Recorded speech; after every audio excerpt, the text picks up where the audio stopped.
Alrighty, breaking news.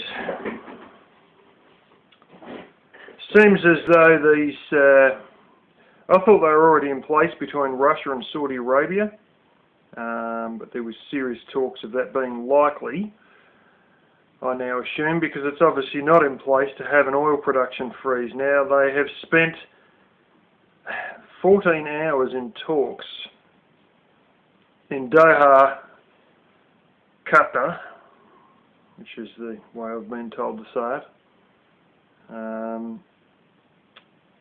And they had a preliminary bunch of agreements written up, according to the Russian minister.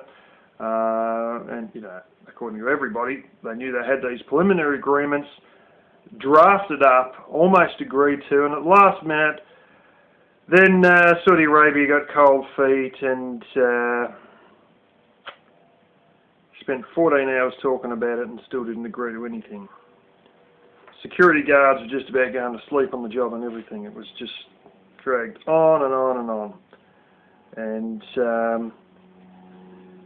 some of the demands were that non-OPEC countries also sign to an oil production freeze and that they be there present at the talks, which they included Colombia and Norway in that, and they also said that they wanted Iran at the talks, and I don't even think Iran had been invited, but either way Iran didn't get there, or didn't come, and Iran's complaint is that they've had to cut their oil production because of sanctions, and now if they're going to come back into the market, i.e. the market for Europe, Western Europe and other Western countries, they want to at least have their oil production at levels pre-European sanctions and other sanctions.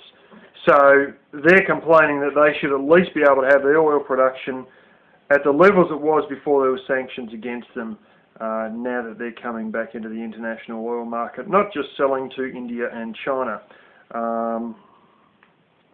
Obviously this year saw, or at least last year, saw 11-year lows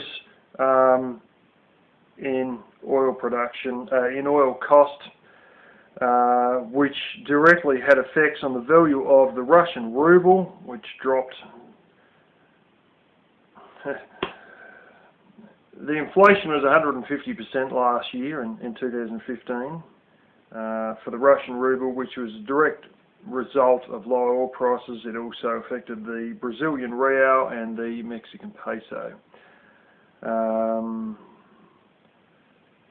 all thought it was going to be fine because they had these drafts written up, and sort of Saudi Arabia, it's like this: if things don't happen with Saudi Arabia, it doesn't happen with the whole of OPEC, because they are the biggest member of that and pretty much control that, and henceforth control the world supplies, and they sort of don't see the point why they should have to cut production or have a production freeze, which basically means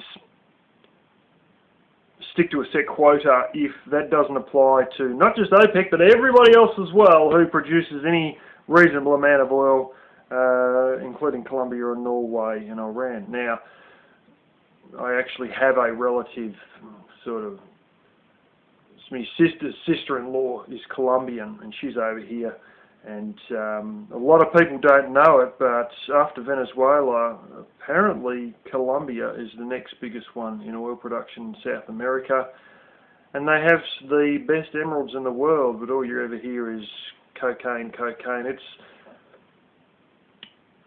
It's not a safe place, particularly in the country areas, but it's safer than it was in Colombia, and there's a lot of street kids still and stuff like that. But a lot of the drug shenanigans aren't as bad as they used to be in Colombia, but anyway, that's got nothing to do with oil. Yeah, so there we go. And there's a lot of people that have got their noses bent out of this. They lost 70,000 jobs in the US, 65,000 jobs in the United Kingdom, probably to do with the North Sea of Scotland and the oil there. My uncle's mate used to work in the North Sea as well.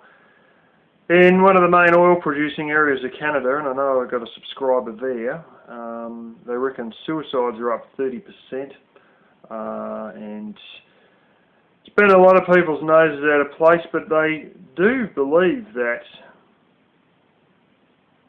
really speaking, if they sold oil at pretty much cost prices, and this is proven, by Iran, who used to sell actually below cost to their citizens, if you were to sell oil internationally at cost price, it would be 25 cents a gallon. Like petrol would be 25 cents a gallon. And in Iran at times it was actually less than that. Diesel was only 12 cents a litre or a gallon or something like that.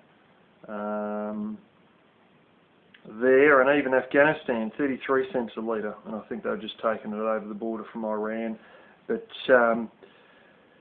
yeah, anyway, these guys want to make profit, and in sort of making a profit they keep the price up, and it keeps other people in jobs of a commodity that, really speaking, if left to the open market and didn't have price controls and quotas and shit like that, would be worth 25 cents a gallon anyway, and then we'd all be driving V8s.